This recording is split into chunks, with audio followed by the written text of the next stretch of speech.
All right, hello and welcome to our, what is this? What do we want to call it? Letter Appreciation Day book discussion podcast.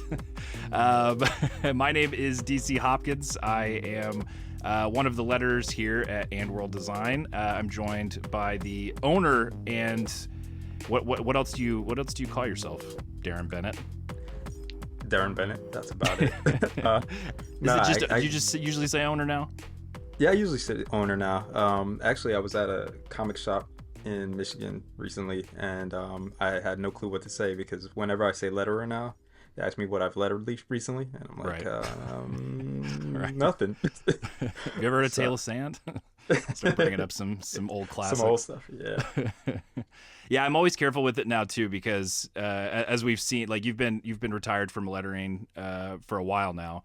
But I think just your name is synonymous with the studio, and then obviously just in the lettering game for so long that so many people, even though tons of people know you've retired from lettering, I think a lot of people still just kind of assume that you do since they see AndWorld out there and everything. So I always have to stop myself and be like, how do I very specifically credit Deron here so that people aren't emailing him asking him to letter their books, which still does happen. It still does. And finally, the last third of our trio here, Justin Birch. What's up, Justin? I am delighted to be here. You sound like you're delighted to be here. This is our first. Say that. This is our first time recording. It's our first time recording a podcast. Obviously, the three of us, and then also a brand new thing for AndWorld for the studio. But not a normal. Like the three of us interact pretty regularly. I would say on a daily basis for the most part. And we've interacted, over like Zoom and panels and stuff like that, things in person, but having to do this, Deron, you and I were on an interview, I don't know, a year or two back, and it was a similar sort of feeling where it's like this fake, it's like 90% real, and then there's that 10% where we're pretending to interact with each other in a way that's more suitable for a podcast. Yeah. So I'm like having to bite back all these jokes and everything else. Okay, so we're off to a messy start, but we've never done this before. I wanted to kind of intro the studio first, just in case this is something that you've clicked on and you're like, I have no idea what this is, but let's find out. So yeah, the three of us are part of a studio called AndWorlds Design. I started to say lettering and design. If you'll go to andworlddesign.com, you can find our website, find the studio, everything there. It's just now occurring to me that since you're the owner and founder of the studio, I probably should be letting you do this part, Deron. Do you want to jump in? Well, I know you're doing dying such to talk. A fine job. I was just going to let you roll with it. But yeah, so AndWorlds Design is a studio I began 20 years ago now. Man. That's crazy. So yeah, 2005 is the actual birth year of the studio, and then it was obviously just a one-man wrecking crew. It's just me doing things under a studio banner, and then eventually just kind of formed into this unit where I wanted to sort of train the next generation of letterers. I had tons of work coming in, wanted to share the load, educate, and do just more creative things. I looked at studios like virtual calligraphy, comic craft, all those things, and tried to do what they were doing, just have those core group of letterers that can just take on a bunch of work for different publishers, big and small, and that's what we've been doing for the last 20 years. Yeah, it's crazy. 20 years is insane. Yeah, and I've been with the crew since I looked it up earlier. It'll be 11 years in October. Wow. Yeah, that also seems very crazy. And then I could not remember, Justin, with you joined up with us not too long after I did. Do you happen to remember when that was? Yes, I think what I actually did was just sort of like a hanger-on. Like I just started showing up everywhere until I was brought in. But in all seriousness, I believe it was around 2018, so 7-ish years ago, I think. Okay. Yeah, that's also insane. I remember you reached out to me about. You were making a joke about, but you were going to a lot of cons and doing portfolio reviews and stuff like that, and we connected through that. And I remember calling Deron afterward and saying, look, this guy seems really nice. Seems like he's got a hunger to work, to, learn, improve, etc. I can't vouch for him, and if anything goes poorly, then it's not on me. But otherwise, he has my recommendation. And and you came in with us through that. So yeah, we've got. I started to kind of do a more thorough breakdown of everything with the studio, all the people we have on staff, everything else.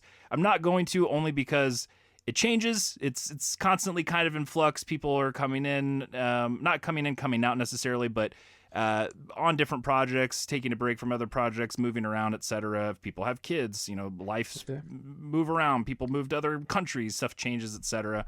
And then also on top of that, it kind of is moving to kind of get us closer to the topic at hand, away from the normal thing. So usually this podcast, this particular episode, is coming out on Letter Appreciation Day, which is September 1st every year. It is in honor of Gaspar Saladino's birthday, legendary letter over at least DC. I don't know if he lettered more than that. He probably did. I'm not a lettering historian by any means, but and every year there's something that goes on, usually with letters, whether that's like a live demonstration or a panel, interviews, etc. We've thrown different things out there each year that we've enjoyed doing. One year, Deron, you put together some like awesome old school like 90s Marvel trading card for style fun for each of us. And then we've always kind of tried to find a way to interact and do something a little bit more special and out there than we usually do. So for this year, kind of doing the opposite of that, celebrating the day that it is Letters Appreciation Day, but using it as an excuse for the three of us to finally talk about a book that all three of us read and have our book discussion of sorts. If it had absolutely nothing to do with, geek culture, maybe some of this genre stuff probably wouldn't have come up, but it does, and I think it is still kind of relevant. But yeah, I wanted to kind of just throw that stuff out there about the studio at the beginning, establish it, let everyone know who we are, where we come from, what we do. Again, plug the website, AndWorldsDesign.com. If you go there, you can see samples and ways to contact, reach out to us. If you are somebody who needs your comic book lettered, obviously we would love to do that.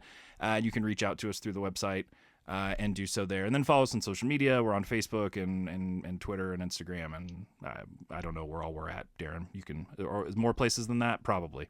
We're on TikTok now. Are we on TikTok? We're so not on TikTok. Okay. I got excited for a second. All right. Maybe I'll work on the AndWorld TikTok. Go ahead, Justin. There's one thing I'd like to point out, and I think it's the fact that it sure does feel like Letterer Appreciation Day is getting overlooked this year, simply because it falls on the same day as Labor Day.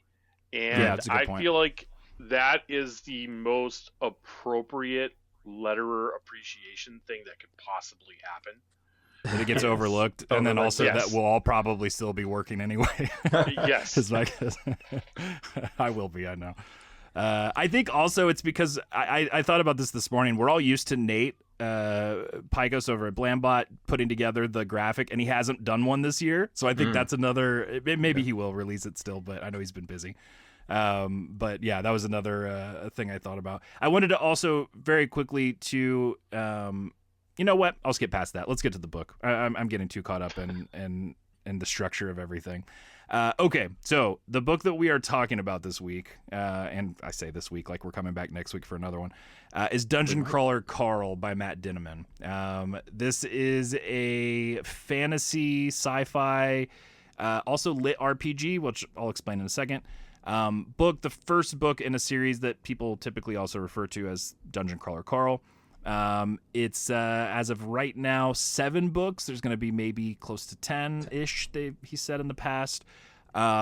This was a book that I first started reading a couple years ago, on the way. It was either on the way to or while I was in Baltimore Comic-Con, because I specifically remember telling you about it, Justin, and also our friend Krista. And both of you, I was just like, man, I was kind of expecting this book to go a certain way, but then this has happened and it surprised me. And then not long after that, Justin, you got sucked in, and then I think I told Deron about it as well. I think that's my memory. And then Deron, I'm pretty sure you read it without even telling us. I didn't even know you had read it. But then you wouldn't tell us what you thought about it until we had this context and setting set up. So Justin and I are still in the dark on your thoughts. And before you say whether or not you liked it, I just want to say that, yes, Hopkins, you were telling me about it at Baltimore, but like most things you tell me, I just sort of ignored it. And that's fair. I then proceeded to read it on my own and act like I discovered it. That's also fair too. Yeah, that's fine. I'll take that hit. Go ahead, Deron. I think your memory is a little fuzzy there. Okay. You had never actually told me about this until you sent it to me for my birthday. I completely forgot that I did that. It is a birthday gift from you, and Okay. I didn't tell you when I started reading it, and I didn't tell you when I finished reading it until Justin posted online that he read it and it was the greatest thing since sliced bread, and I was like, we have to discuss this book now. Okay. And here we are, months later, because I think Justin finished reading that last year or something. Let's see. I think I started in January, and I had finished it in January. Like, it only took me a couple weeks. Okay. Yeah, that's how it was for me too. When I first discovered it, there was a brief, I forget how many month window where I read the first like 3 of them quickly in a row, fast enough that I was like, I need to pump the brakes and and read something else and come back to this. Otherwise, it's just I'm going insane reading these way too fast. So I've read the first 3. I know, Justin, you've read the first at least 3. I think I have read the first 4. 4, okay, and then Deron, you've read the first 1, unless you've read more and haven't. Okay, 1 hit that as well. But we're only talking about the first book. This episode, obviously. I did want to also quickly just throw some short context out there. I mentioned LitRPG. So this is that's short for literary RPG, so literary role-playing game. It's a relatively new, it's not technically a new sort of subgenre, but it's gained a lot of popularity and momentum in more recent years, where we've seen it you see it a lot in in manga and anime. I think it's called isekai. I'm trying to remember the exact subgenre name, but stories like Sword Art Online, where a protagonist, a character, gets pulled into another world, and there's some sort of framework or structure that maybe pulls from fantasy tropes, video game tropes. Overlord is another one I know is pretty popular. And so it's made its way into the literary scene as well, and especially with self-published indie authors, there are tons of these things, tons of lit RPG books and series and everything else, and a lot of them get very granular to the point where it's like, you can download the character sheets for the protagonists and what all the equipment and stuff they have, stuff that Matt Dinniman with his books, I think, from what I've read, does keep track of, but he doesn't necessarily put it out there. But there are series that go that deep into it. There's so many spin-off series. I have one in the other room that's about fishing. Specifically, it's a lit RPG fishing book, and has like a progression system baked into it.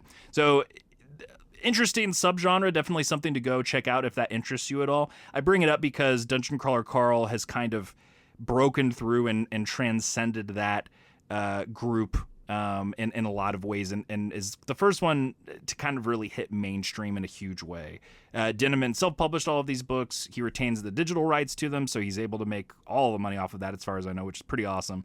And then somewhat recently, in the past couple years, Ace Books picked up the rights to the hardcovers, and they've been publishing them in nicer hardcovers that also have extra content in the back. So if you read the digital versions, or if you listen to the audiobooks, which I'll mention here in a little bit as well, because I do want to talk about the audiobooks, at least as a little side tangent. They are more or less the same. There are some edits that they did for Ace Books, but then the Ace Books editions also have in the back a sort of like serialized extra story that adds stuff to the world and the universe and characters and everything else, and that's only in those hardcovers. So the birthday present that I forgot I sent you, Darren, you got the short story in the back. Got it. It's in that one. So with that context out of the way on what it is, the basic premise of the series is that Earth has been taken over by like alien intergalactic overlords, game show structure, massive. Like we are one very small just smear of life in this universe with everything else that's going on, advanced and everything else. We're one planet that's being taken over as part of this thing. So the way that it works is they take over the planet, they essentially terraform it,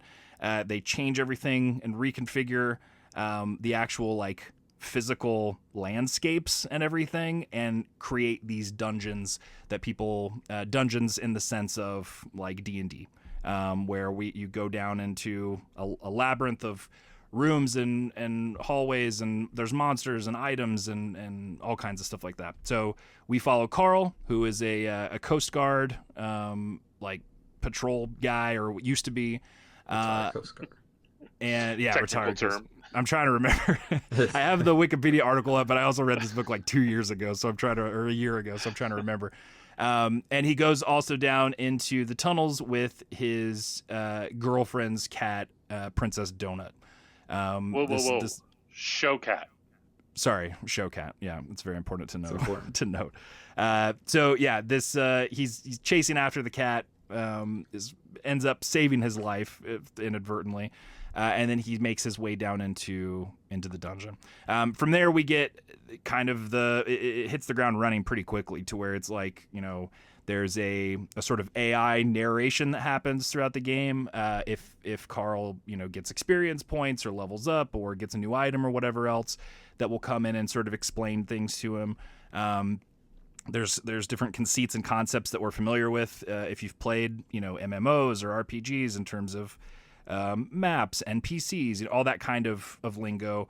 Dinneman makes Carl sort of like not a video gamey guy, like some video game experience, I think, to kind of give the reader some leeway so he can explain stuff and not make it too dense. But you pretty much hit the ground running and jump right into it. It's got a lot of violence, a lot of humor. It's a very fun, over the top kind of nerdy sci-fi fantasy book. So we know that Justin and I were both fans of it, but Darren, now's the time where you tell us that you hated this book. Now's the time. Confirm our suspicions. And we can end this at about 15 minutes and go about our business. I feel like then we need to drag this out a little longer. I'm gonna let you guys help me determine whether or not I keep the rating that I have it at. Okay. Or, we can see where this goes.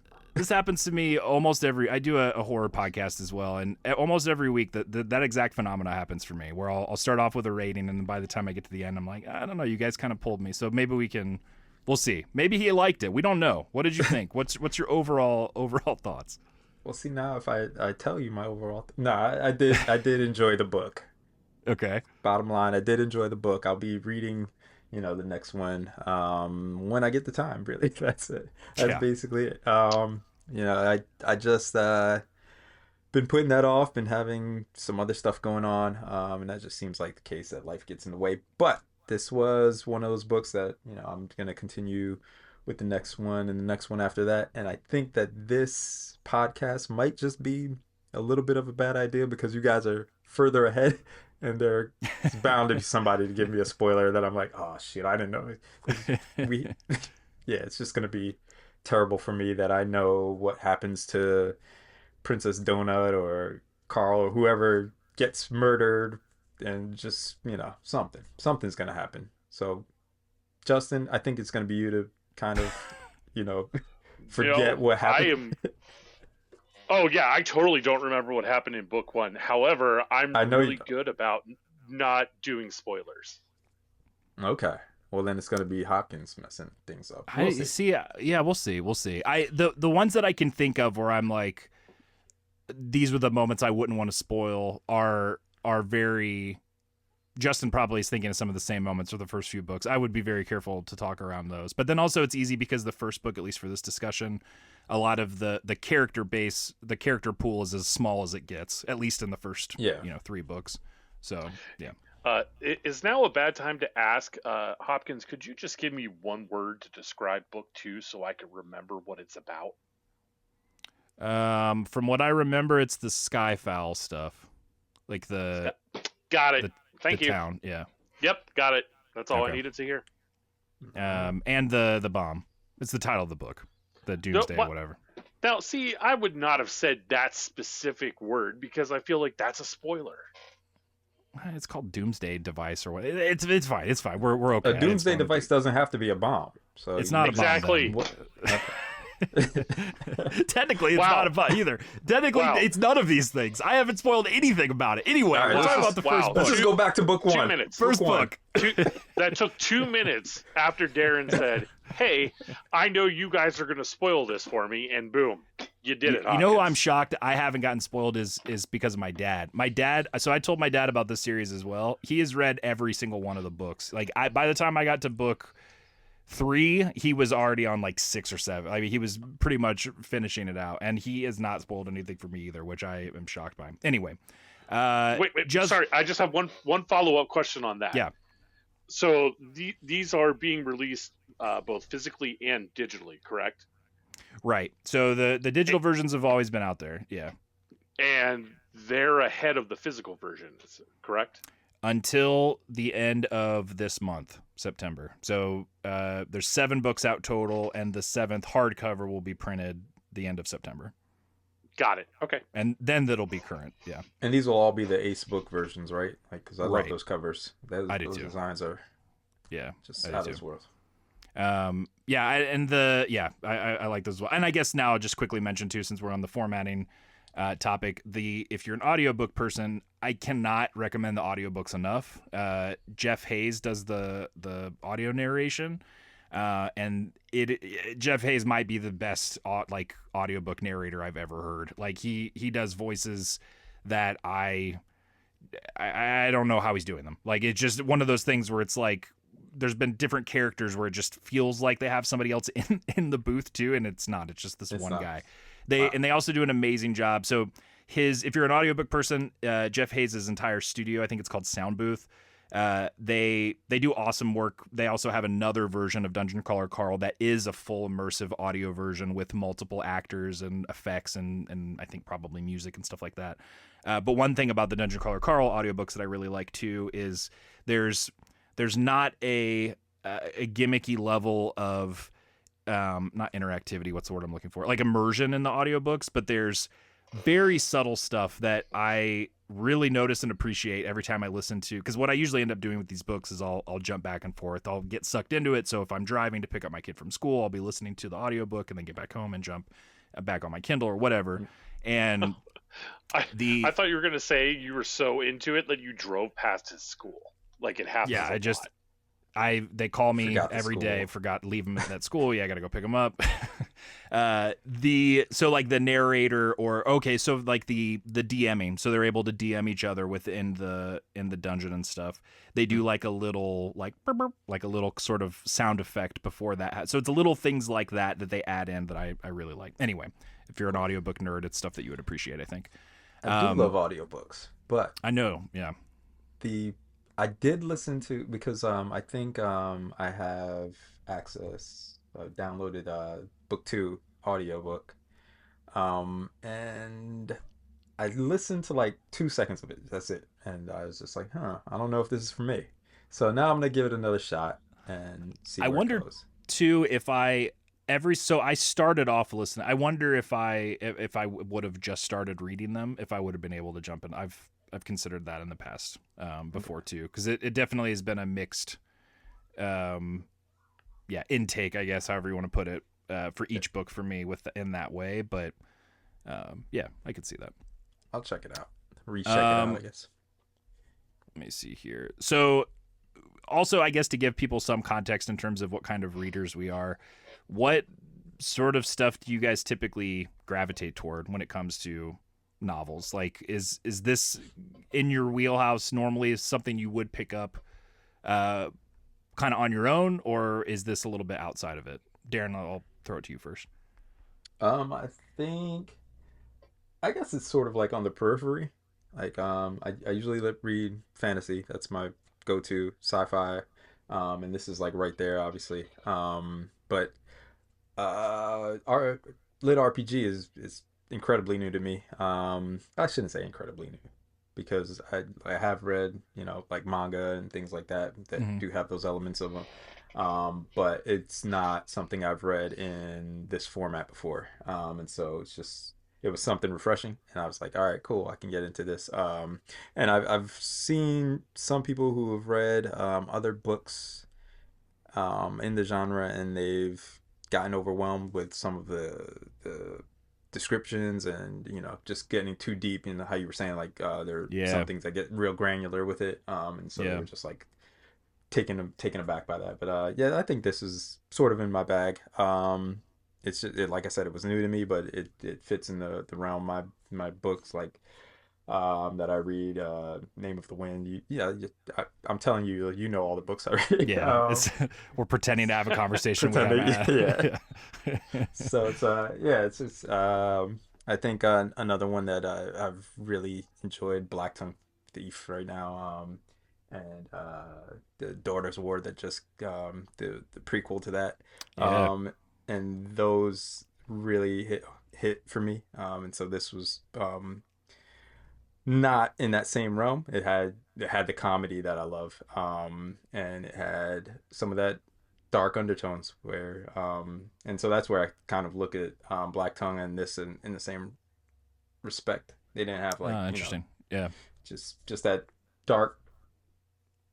You know, there's an undertone to it that just you know, you're talking about serious things, but you're creating comedy on top of it. So it's pretty. Yeah, cool. that's a good point. I didn't think about that until you mentioned it. But even on the, have you guys noticed?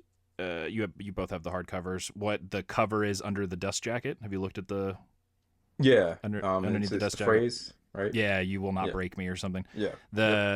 That is such a unexpected and huge theme of the books. At least the first 3 that I've read, it continues to be a huge part of the series. I think it's in the hardcover. I want to say there's an afterword by Dinneman where he talks about I'm trying to remember. It was an animal at the zoo that was like he was following on the news that was maybe going to die or something, and he was like, it was that willingness and, or what's the word I'm looking? It was that willpower that he felt and was inspired by in that animal, and wanting that animal to fight and survive and live.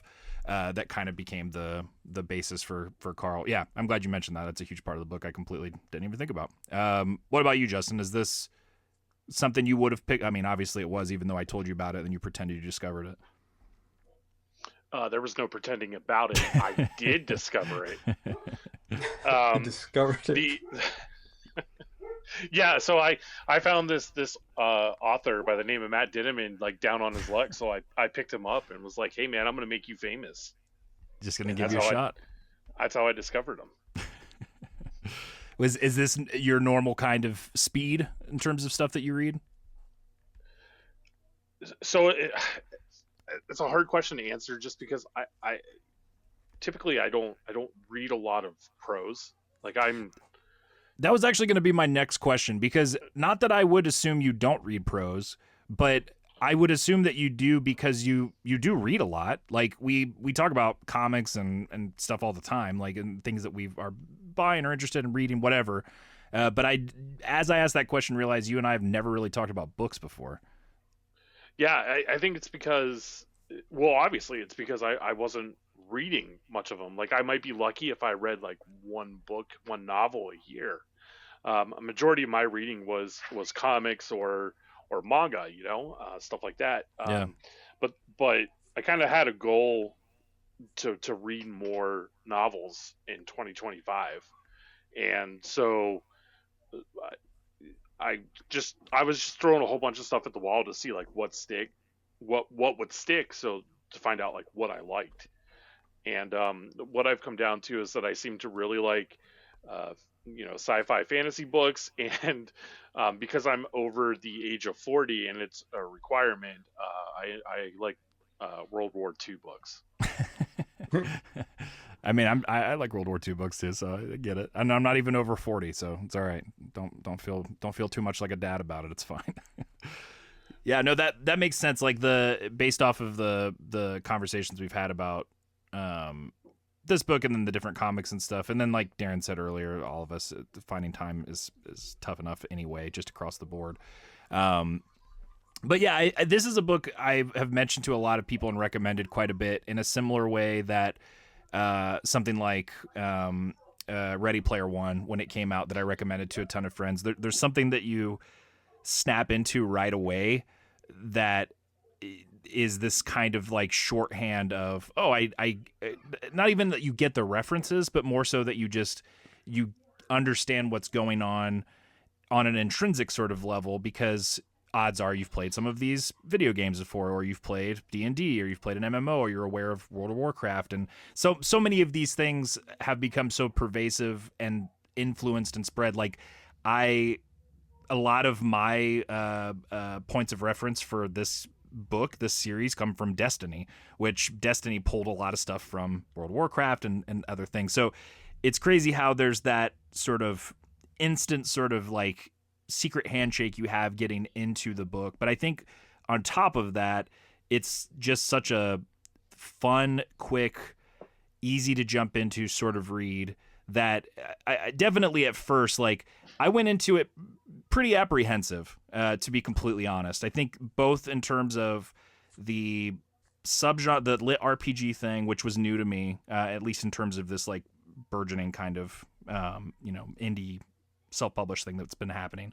But then also, I don't know. I think there was something about it that I wondered if it was going to be a little bit too cutesy or tongue-in-cheek or self-referential, or something that I would kind of roll my eyes at or be like, yeah, it's not really my speed.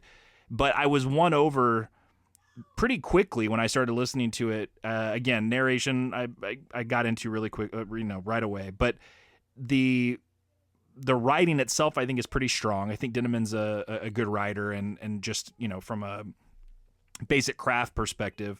But then the big turning point, and this is not normally my thing, like I'm not usually pulled into media that has this sort of trope, but it's undeniable. And this is a minor spoiler, but I think it's also one of those things where, it's baked into the premise of the series. Pretty early on, Princess Donut becomes like sentient and can speak, and she's able to. She takes it's like a pet treat or something, right? That that he feeds her, and she's able to talk. Yeah, she's able to talk. She's able to communicate. She has in the audiobook version, Jeff Hayes does her voice with like a Julie Andrews, like posh British sort of My Fair Lady kind of. Or not My Fair Lady, Mary Poppins sort of thing, and it adds another level of comedy to the book. But then the heart that you were mentioning earlier too, Deron, I think like right away if you're a cat person, then right away there's a cat and you can connect to it. But if you're not a cat person, once you have this extra layer of personality, it just pulls you in immediately. And then on top of that, there's that added instant sort of dread that you feel of knowing eventually one of them's going to have to die because the way that the structure of the game and everything is that it just, as they go down each layer in the dungeon, and that's kind of how it's set up, they have a certain amount of time, certain things they have to do, they have to find the exits. In future floors, the dynamic of that changes in terms of what the goals are, everything else. But whoever doesn't make it down, the floors collapse. Everyone who didn't make it down on the next floor is dead. Obviously, if you get killed in the dungeon, you stay dead. It's not like you have an avatar or something. And ultimately, there's going to be one winner. So there's that thing right away that we have in other sort of things like this, survival sorts of stories, that you start to get attached. And then that feeling of knowing I probably shouldn't be getting attached to these characters, especially one of them is a fucking talking cat. I said the F word They swear a lot in the book. We're for 35 minutes into the podcast. I think it's fine, but I can bleep it out. I said it without even thinking.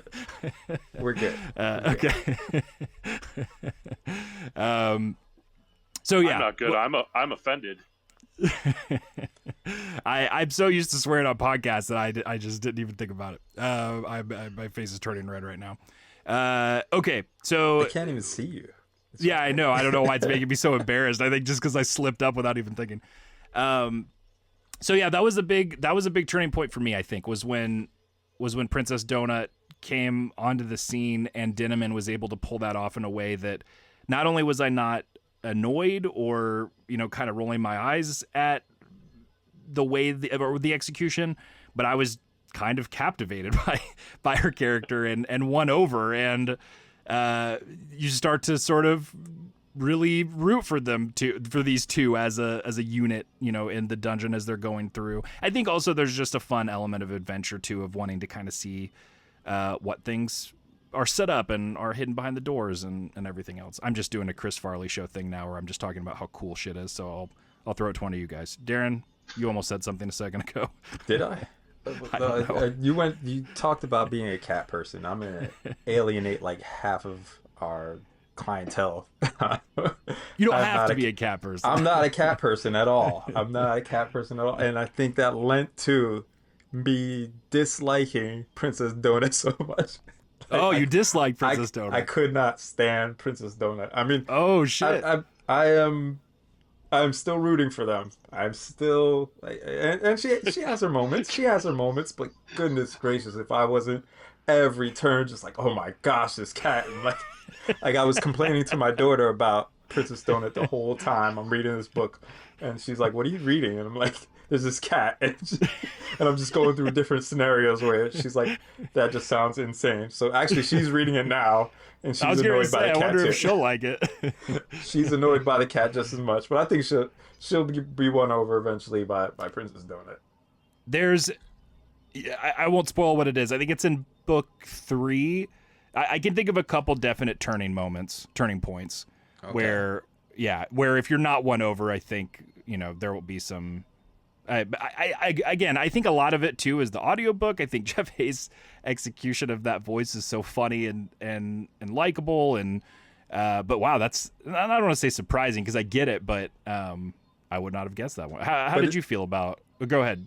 It's simple stuff, like even like the all caps. Like, I'm just like, stop typing all caps. And that's a credit to his writing too, because he's including that, and like you know what it means when it's in all caps. You're just pissed off. It's yeah. So it's funny at the same time. It's just annoying as hell, but it's intentionally annoying, and you kind of roll with the punches there. Yeah, no, that's definitely the case. And like Justin, you said at the top of the discussion, she's a show cat, so that's baked into the personality and the prissiness. And there's also a thing too that I've found interesting, and I feel like there has to be a payoff at some point. I don't know that there is. Well, I mean, yeah, I've only read the first 3, but that there's a big sort of blank space question mark with his girlfriend. Which, if I'm remembering correctly, had they broken up, or were they like they had broken up, but he was still at her apartment? He was cat sitting. You know what? No. So they lived together. They lived together. But they were or weren't broken up. I think she. Go ahead, Justin. I remember this. So, they live together, right? They share an apartment. One of the rooms in this 2-bedroom apartment is dedicated just to Princess Donut's trophies and awards for being a show cat, a successful show cat, we might add. That I guess what happened was he was just like surfing on his phone, like he was going through Instagram, and he saw a picture of I remember now his girlfriend with like an ex-boyfriend or something. And he was just like, all right, that's all I needed to know. We're done. And he in like Europe or something. She was on a trip, or Mexico or something. Yeah. Bahamas, I believe, somewhere tropical. Okay. Because that was another part of it for me where I was like, okay, it made me think of Why the Last Man right away. Like I don't know if you guys have read that, but that's kind of a similar thing. Like all of the men in the world die except for York, the lead character, and his pet monkey, and his girlfriend at the time was in Australia. So there's this like world-ending event sort of thing. So that's been in the back of my head the entire time with the ex-girlfriend, Princess Donut's owner. What is her name? It's right on the tip of my tongue. Anyway. Beatrice. Yes, Beatrice. And so I'm waiting for that to come back into play, because he's not like, there's been no confirmation so far that like she's died or that she's not around. Like I feel like that's gonna have to come back in, especially because they're now having Carl and Donut become so close and attached throughout the course of the series, in a way that he wasn't with Princess Donut before. What do you think about Donut, Justin? I think that I am not a cat person. Princess Donut makes me tolerate cats now. Okay. Top. Okay, so I would say that's a positive. Yes. The other aspect of the book I wanted to quickly mention too is that I really enjoyed, and wanted to kind of get your guys' take. I was definitely not expecting this, was how much world building there is. And that's something that continues through the next at least couple books. Like you mentioned again at the top of the discussion, Deron, the corporations, alien races, like this is not a situation where one alien race shows up and takes over Earth. This is a situation where there's massive, universe out there that's already thriving, established, etc., that we are not aware of. And so on top of the game show dynamic, on top of the interpersonal stuff, on top of the survival aspect of the dungeons, there's also all of this like space politics stuff, like drama, interdepartmental, like government groups, corporations, terrorists, like all kinds of insane stuff that's happening in the background. That, again, one of those things that I think Dinneman throughout the series for me is constantly pulling off stuff that not that I don't think he'll be able to pull off, but more so that I'm just kind of like grimacing, preparing myself for this to be a moment where I'm pulled out of the book, or it's going to get too messy or whatever else. And he's, at least for me, been able to pull it off. And this was another one of those aspects, because the political landscape of everything, and then how that feeds into the dungeon and feeds into the game, I was pretty pulled into. Like I really liked it. I was interested in how it all worked. And then, as I mentioned earlier, the extra short stories in the hardcovers added an entirely new element to the books that, at least in the first three books, are not touched on at all, which is basically like the back rooms, not in the, memes liminal space sense, but in the like behind the scenes. So where the monsters go after they're done fighting people, and what are they doing? There's a bunch of fire spitting llamas in the first book that aren't they addicted to heroin or something? They're addicted to some drug. And specifically in, I think, the first book, there are a couple of goblins named Rory and Lorelei, after the Gilmore Girls. So we follow one of those two in that short story after the book, and then each book there's another installment of that storyline. And that was another, again, aspect where it was just constantly stuff. Like, you hear that phrase where people are like, they really didn't have to go this hard with, and that's kind of how I always felt with Dinneman, where it's like, he's got a winning sort of formula here, but he keeps adding on extra pieces of world building and depth that, to me at least, pulled me in. And we haven't even mentioned their handler. I forget what he's called. Mordecai. But Mordecai, yeah. They're like, what does he have? He's got a title, right? They have like a name for those people. I'm trying to remember what it is now. Guide some. Yeah, what is it? Anyway, so yeah, I was curious what you guys thought about that stuff. Were you interested in the world building, all the other stuff going on, or were you distracted by that? Less interested? Like, what were your thoughts? Justin, I'll throw it to you first this time. it's weird, right? Like I want to somehow make a comparison to it to episode 1, The Phantom Menace. Okay. But I really I'm struggling to make that connection, because I know everybody, when they want to see a Star Wars movie, they want it to be about intergalactic politics. Yeah. Trade However, agreements. yeah. However, it does. It took me a while to get into that part of it, but I did eventually get into it, and I don't know if it was in book 1 or book 2, but yeah, seeing like all that stuff that's going on that's out of their control is really fascinating. Yeah, because there's an element that we're seeing, obviously, because we're with Carl and Donut and Mordecai, and we're getting it in first person from Carl.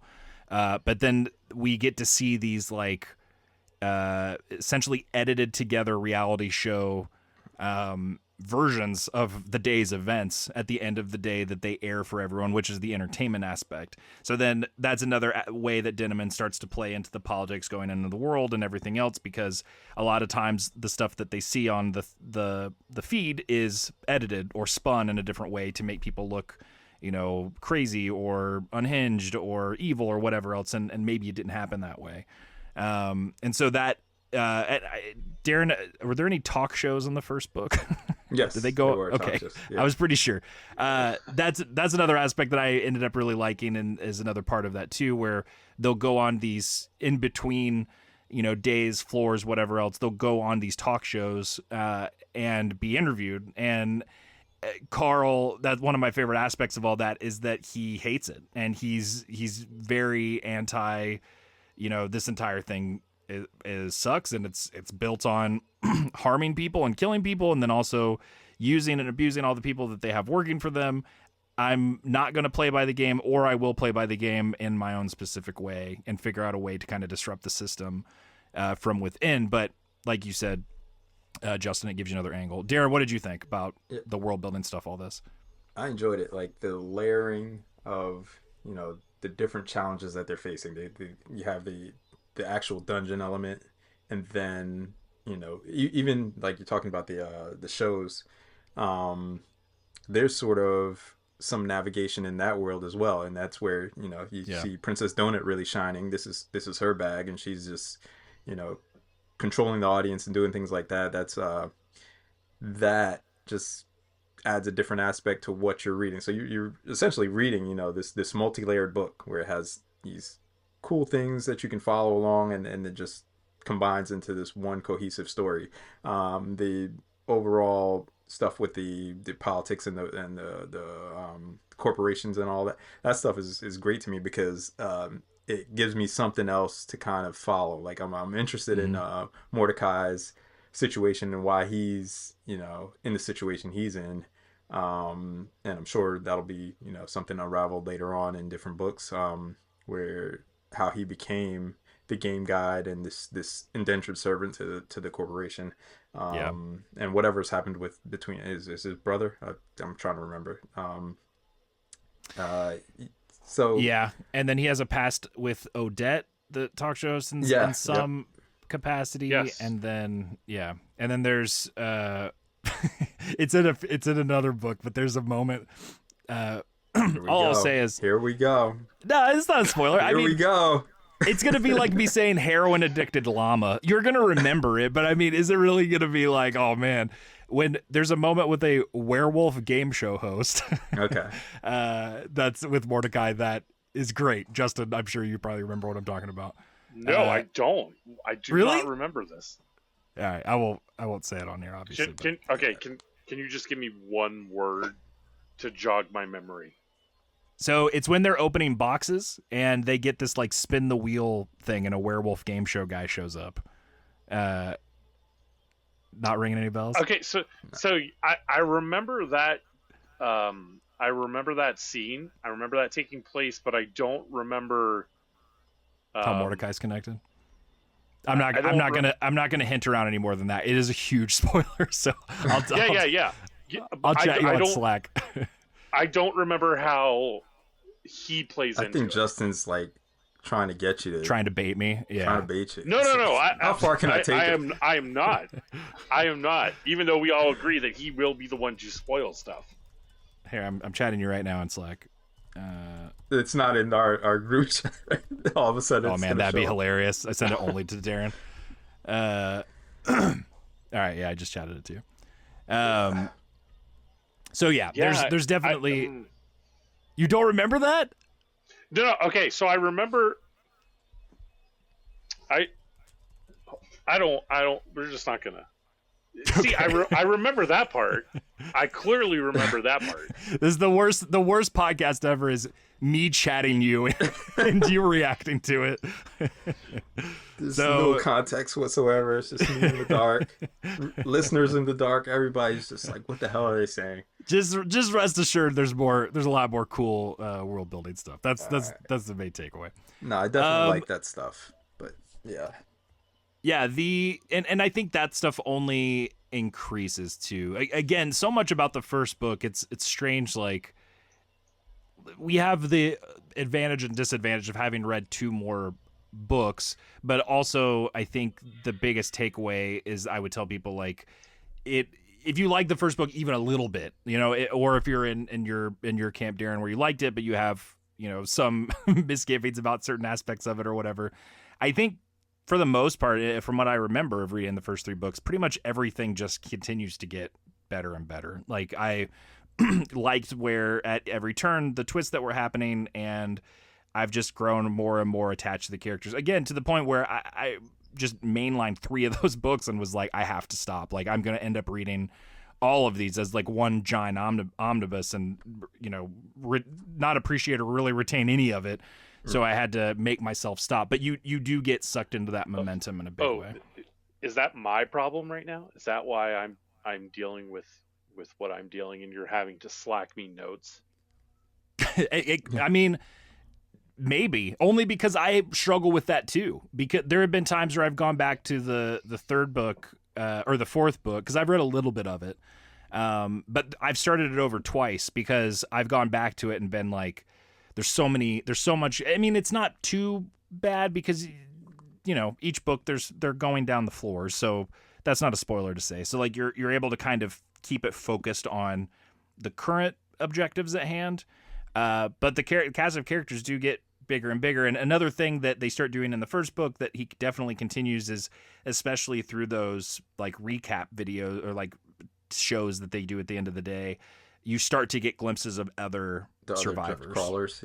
Yeah. I'm interested in some of them. I can't even think of Lucia Marr. Lucia Marr is a big one. Yeah, I figured. I mean, Lucia Marr. There's one named Propotente who's like a goat man who screams. Okay. And talks. Sorry.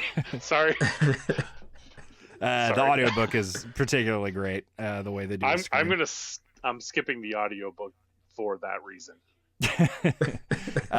And there's some of my favorite crawler stuff in terms of other crawlers is honestly in the first book. He follows up on it later as well, but the stuff with it's Frank and the girl, I'm trying to remember Maggie. his wife's name. It's like Maggie Mai, something like that. And their daughter, and there's some dark stuff that happens with that as well. But again, like you mentioned earlier, Deron, like as much as there is a lot of comedy, I mean, there's a running theme with the AI maybe having like a foot fetish and specifically giving Carl reasons to not wear shoes and giving him buffs that will help him only if he is barefoot and stuff like that. So there's an irreverent sense of humor, but then there is like pretty dark ground. Like people are legitimately dying. Like it's not an Avatar situation. It's not I'm out of the competition. It's dead or not dead. And Dinniman doesn't shy away from, like, one of the things in the first book is he goes in with a group of elderly people from a nursing home, and a big part of it in that first book is like, how do we help protect these people that can't defend themselves, but then also that kind of dread of knowing like it's only going to get harder and going to get worse. And then Dinniman zigs and zags with that stuff a little bit too in some cool ways, which I really liked. Yeah. Anyway. Okay. Do we have any other? You guys have any other like huge thoughts on the book you wanted to throw out there? I have some like wrap up kind of questions I wanted to ask as well, but I don't want to pull us away from the discussion if there was anything else you guys wanted to add. There's one thing that I would like to add, and that's that I was sort of on the fence about it until, and this is going to be spoilers for book one, so if you haven't read it, I apologize. Yeah, it's discussion. I think you're good. So, well, I was talking to the listeners. I'm not apologizing to but... either one of you. Okay. I'm saying don't even apologize to our listeners. Oh, got it. You don't got need it, to apologize for that. So the part that hooked me and I instantly became a fan of Donut is when they were at the Goblin Lair and they throw the bomb in and Carl can't see, his sight isn't, he doesn't have a high enough level to see in the dark, but Donut does. Carl throws a bomb in, and at the very moment Carl's like, hey, did it work? Are they all dead? And Donut's like, well, all I could see were all the babies inside. Yeah. Boom. All the what? The goblin babies. Oh, that's right. I forgot about that part. Yeah.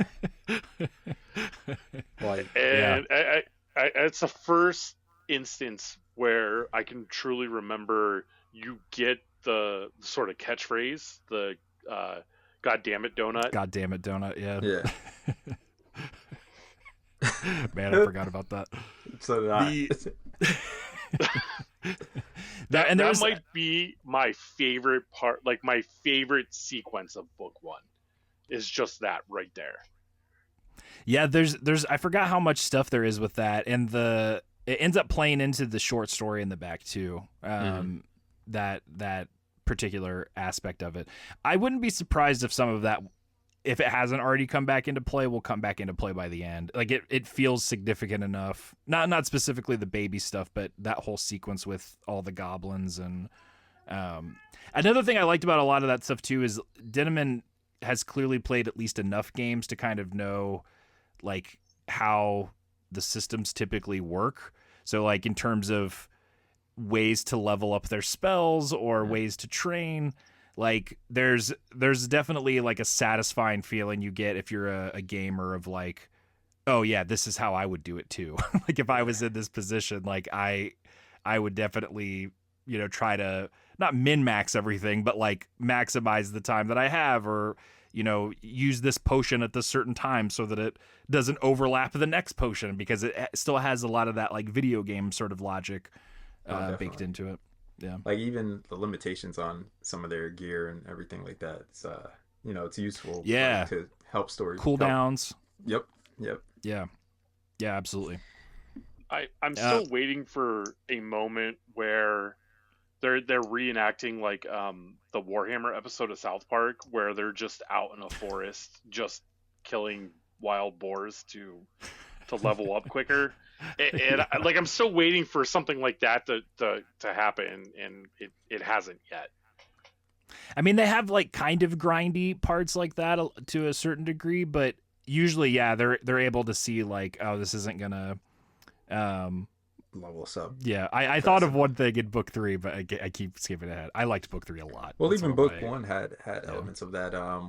They were squishing the little maggot things or whatever. Yeah, at the beginning. Yeah, that's right. What about you, Deron? Any other kind of big thoughts before we start wrapping up? Not really. I kind of wanted to get you guys' takes on what you mentioned earlier. Destiny had some, or you referenced some Destiny elements while you're reading this. What video games do you think he's pulling from? Is there any video game that you were thinking, or any game specifically that kind of stood out, like, oh, this is definitely from Final Fantasy or whatever have you?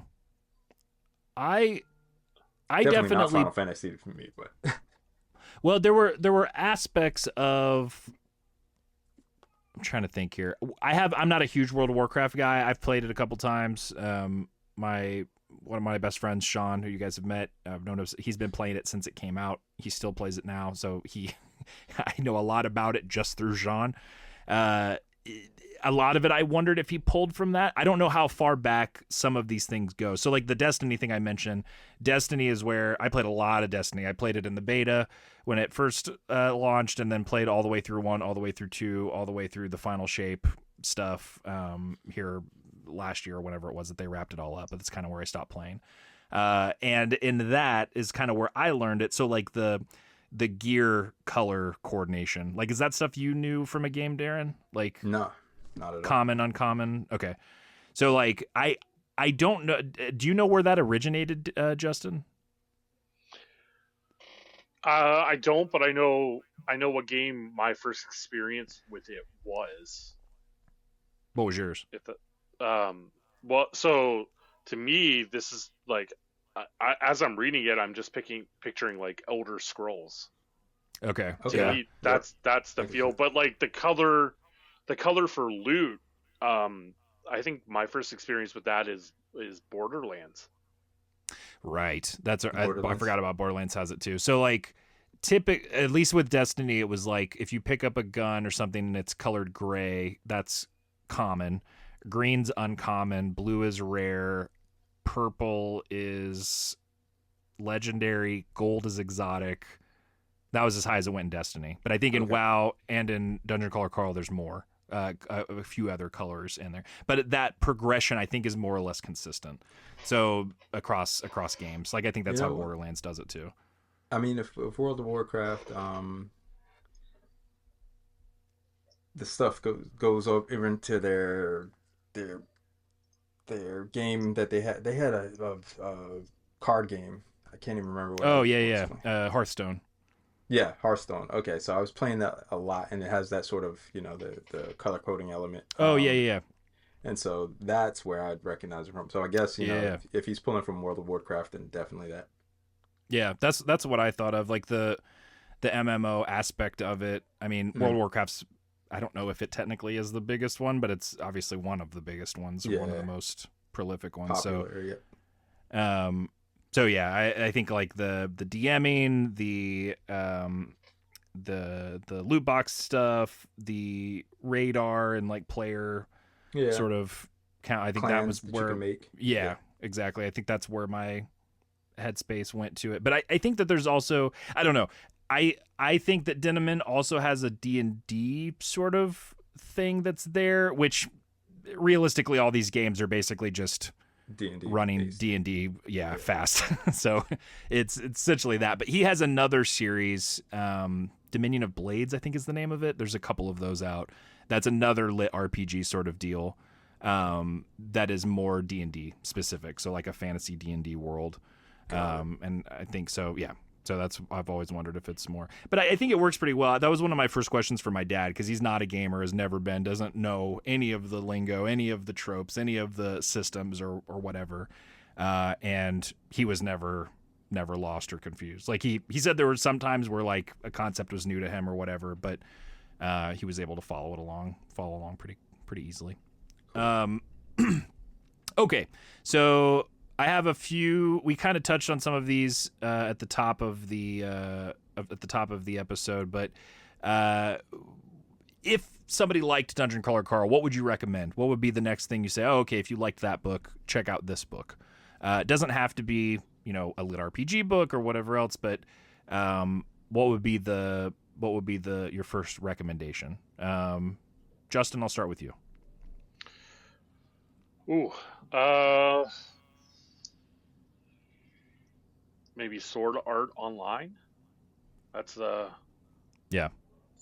only thing I can think of right now. I was big into Sword Art Online the first season when it came out. So yeah, I mean, I think also you and I have read more of the books, so the obvious easy answer would be the next book. Read the next one. So I think that's fine too. Deron, what about you?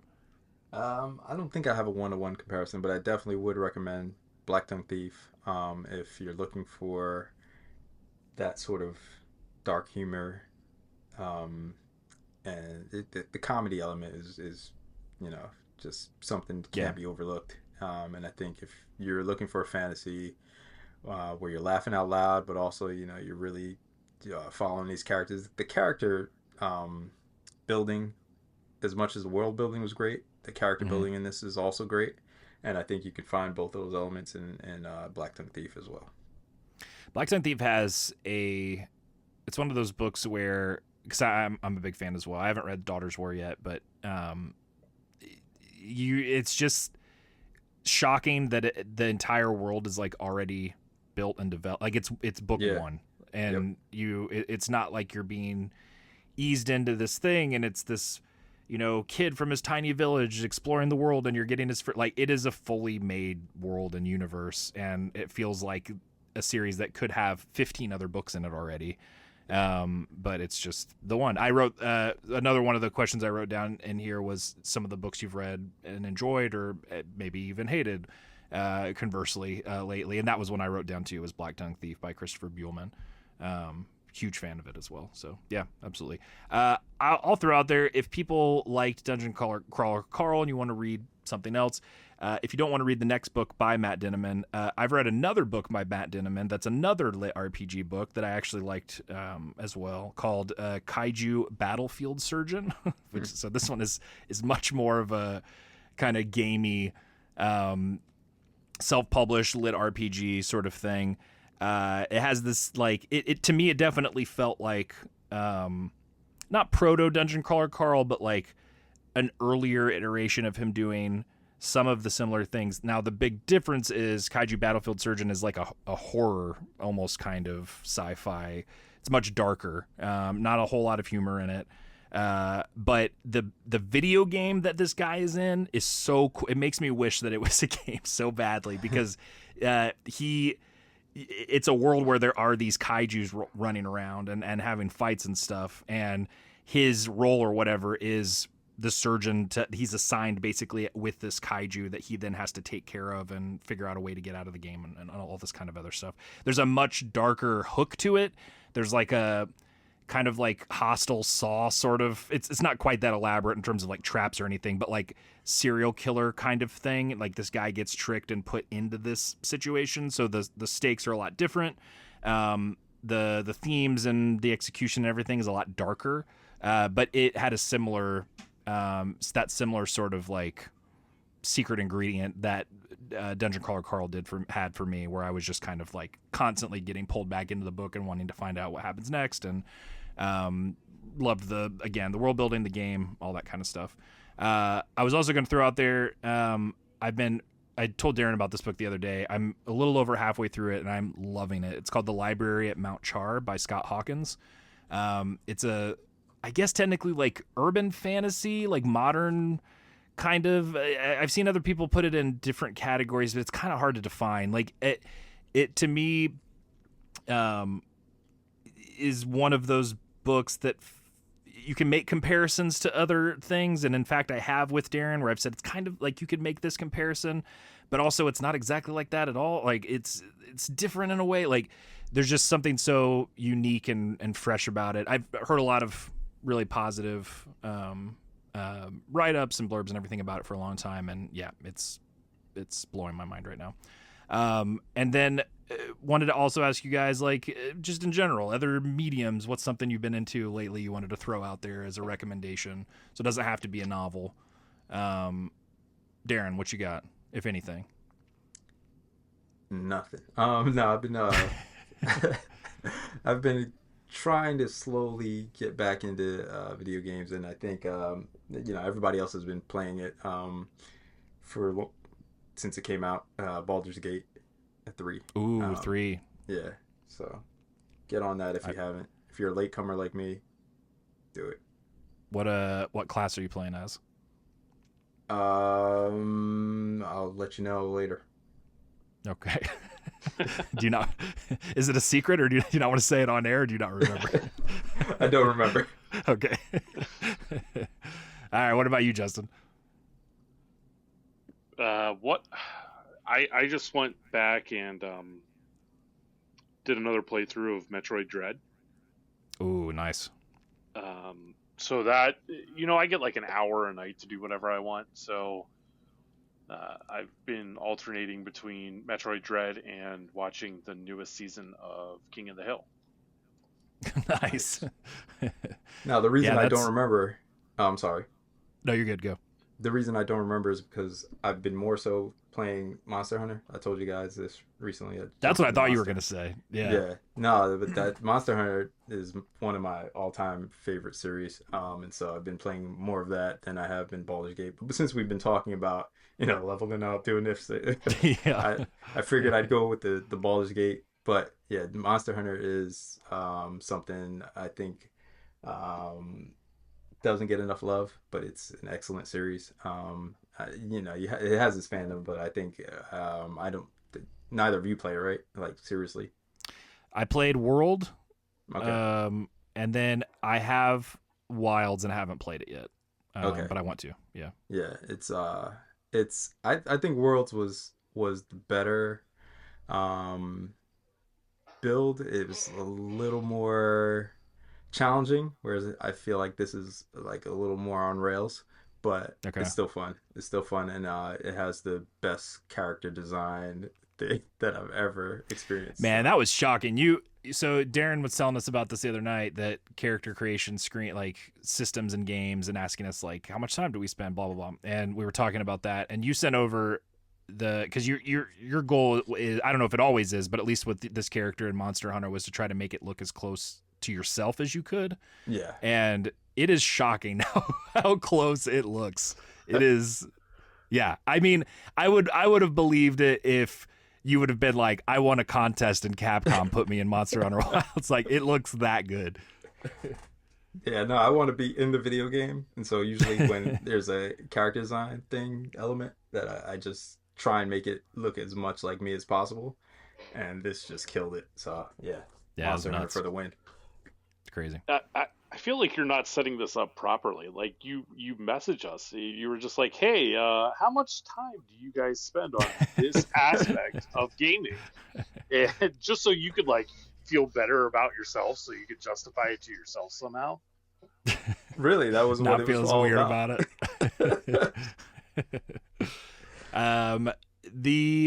Dread. I need to go back and play Metroid Dread. That's a game that I hear a lot in this. It's my son. It's one of his favorite. Maybe it's his favorite game of all time. He's beaten it on every difficulty except for Dread. I think that's the one he's been trying to work on. But I don't know if he may have given up permanently, because I think on Dread mode, like, what is it that happens in that? It's like, it's not like permadeath, but there's something way more hardcore about it that I think takes it to a level of torture almost. And then Silk Song's coming out, Justin. I got to mention that. You and I, big Hollow Knight fans. Yeah. I still exclude won't Darren. Wait, when's it come out? September 3rd? When Never. does it come out? September 4th. Okay, September it 4th. felt like that. Yeah. Yeah. No one message me on Thursday. I'm done for the rest of the week, starting on Thursday. That's it. Starting Thursday, weekend begins. You get Labor Day, and then 2 days to work, and you're off. Do you like Metroidvanias, Darren? I do, except I haven't played in a long time.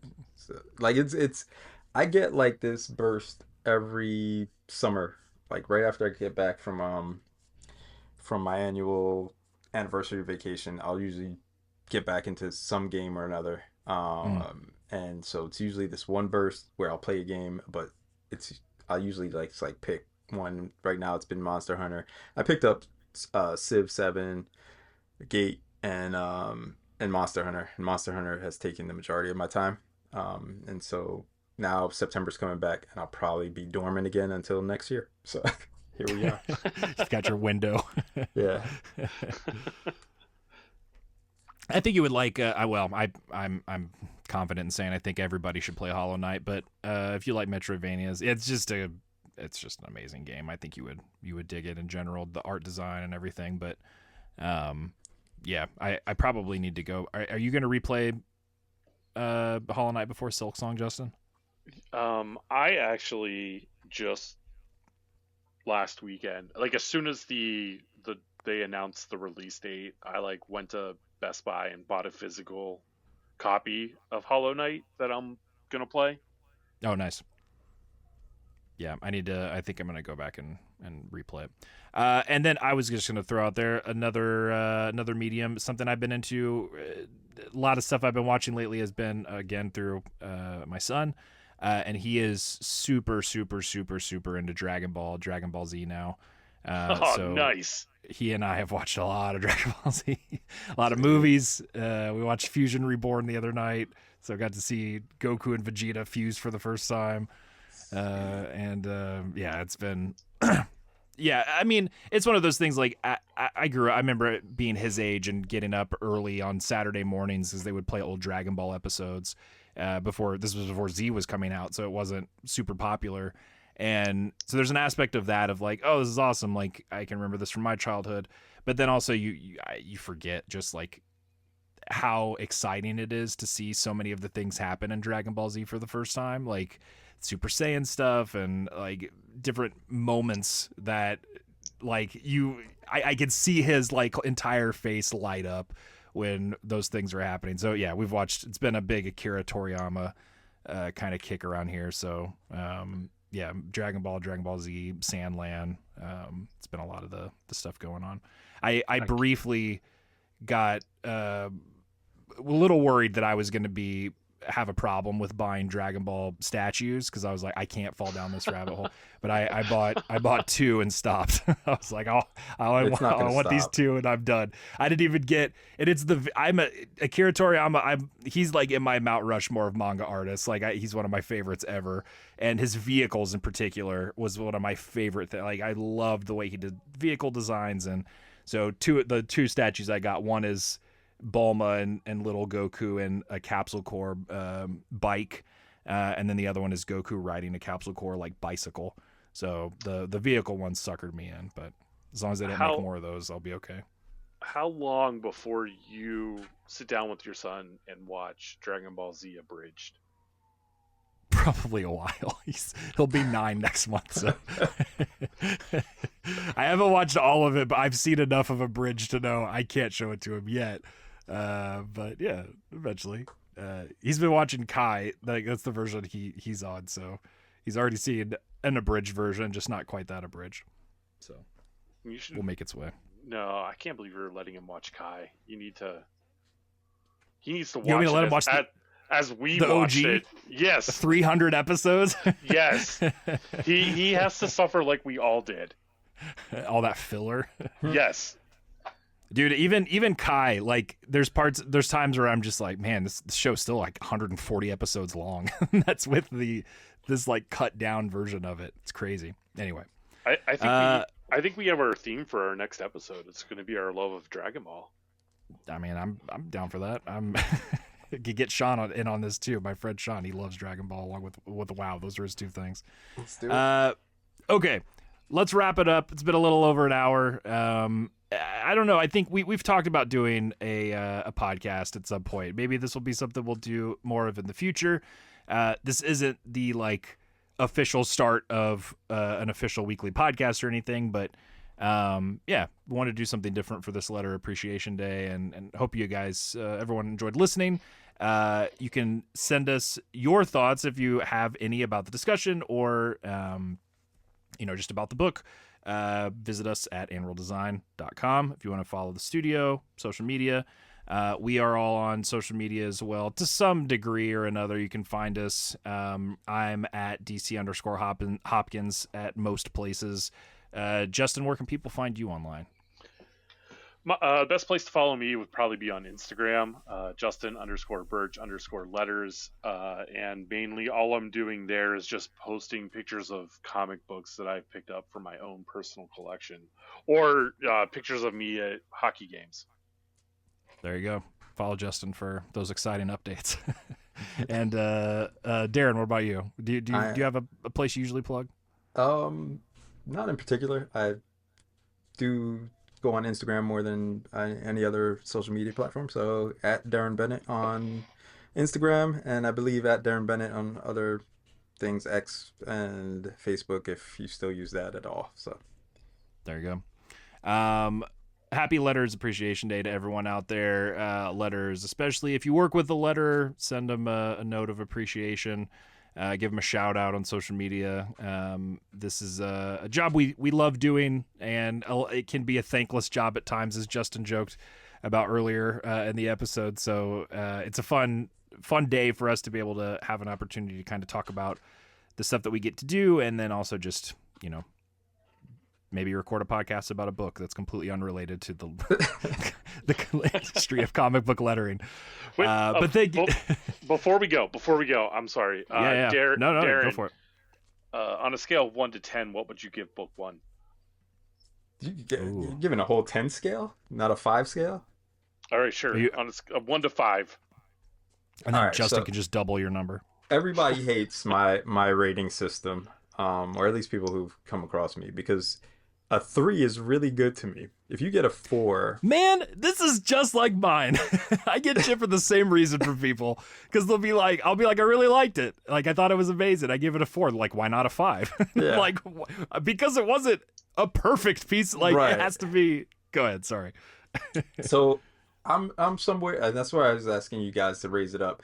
I'm somewhere at a 3 to 4. So, I think... Looking back, I can give it a 4, solid 4, and we'll leave it at that. It's a good book, and it doesn't get a 5. Yeah. Fives are hard to come by. If you get a 5, you are on my all-time top list. And see, I think a 4 is more than I honestly would probably give it also a 3, like a 3.5 or a 4. Yeah, I'm a big half-star guy too. So all right, so a 3.5 is where I'd land if I got a half-star. Yeah. Okay. And again, to be clear for both of us, it's a very positive score. In case anyone out there is like, a 3. What about you, Justin? What's your score out of 5?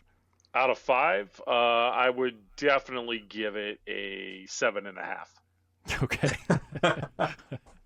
So all right. a 15 out of 10. Got it. Sounds good. All right. I think that about wraps it up. Thanks for listening. Happy Letters Appreciation Day out there to everyone. And I started to say we'll see you next week, but we won't. Enjoy and goodbye. Bye.